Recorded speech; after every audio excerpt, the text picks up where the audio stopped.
Chers parents, bonjour. Aujourd'hui, je vais vous parler des enfants. Vous savez, les enfants quand ça grandit, déjà quand c'est bébé, c'est mignon un bébé. Et pourtant, ça fait chier déjà les parents.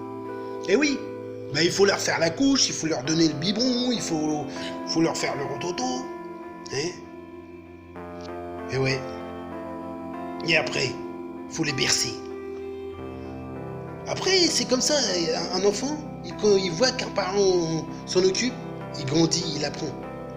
Voilà, il faut savoir que c'est à partir de qu'ils sont bébés qu'ils commencent à apprendre. Un enfant, il apprend à aimer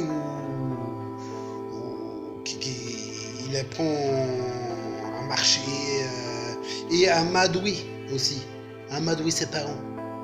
Non, à amadouer le parent qui s'occupe le plus. Voilà. Bien souvent, l'enfant il va voir le parent qui finit par céder.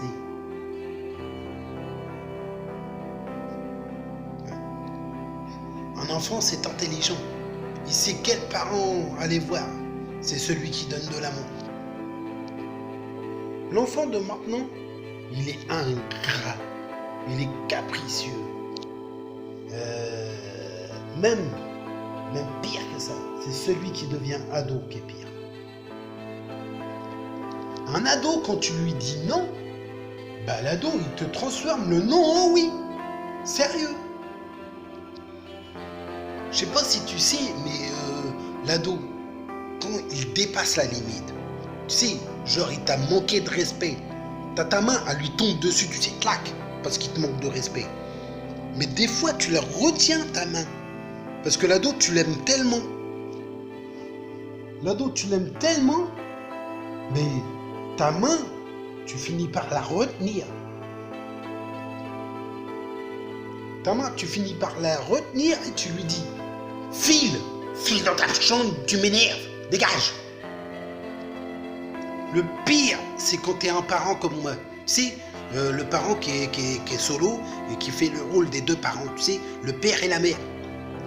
Franchement, des fois, tu n'as pas d'autre moyen, tu n'as pas envie de céder, mais tu finis quand même par céder. Sérieux, l'ado, quand tu lui dis non, il n'arrive pas à comprendre le non. L'ado, tu lui dis non, il comprend le oui. Tu sais, le pire aussi, c'est quand l'ado, tu lui dis « Tu m'énerves !» Mais tu m'énerves ! Et il te répond « Oui, mais tu m'aimes !» Petite anecdote, quand tu punis un ado dans la chambre, n'oublie jamais de retirer son téléphone. 5 minutes après, tu vas le retrouver dans sa chambre, avec son téléphone dans la main, en train de parler à ses potes ou à jouer avec. Mieux que ça, si tu lui enlèves le téléphone, tu vas 5 minutes après dans sa chambre, tu le retrouves en train de jouer à la console. Je sais que tu sais que un ado c'est tellement intelligent que si tu lui dis tu peux sortir jusqu'à une certaine heure, en été, il va vouloir te craquer l'heure, tu sais. Tu lui dis tu peux sortir seul, lui il va vouloir sortir après 21h. Donc 21h, 21h30, tu dis tu sors avec. L'adolescent le plus marrant, c'est quand tu lui dis peut-être, si tu fais des efforts, t'auras ça. Lui, il enregistre le peut-être comme un sûr, tu sais.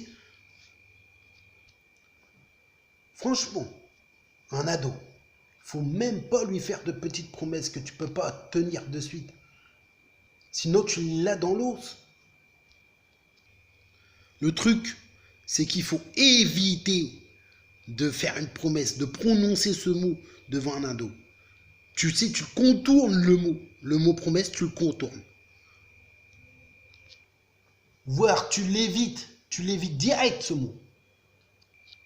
Il y a un truc de ouf chez les ados, c'est quand tu fais le ménage, tu sais, tu fais le ménage en pleine journée, tu fais ta vaisselle, tu fais à manger. T'attends ton ado qui dort pendant 15 heures, il dort 15 heures parce qu'il n'a pas dormi de la nuit. Ça, c'est un truc qui est énervant.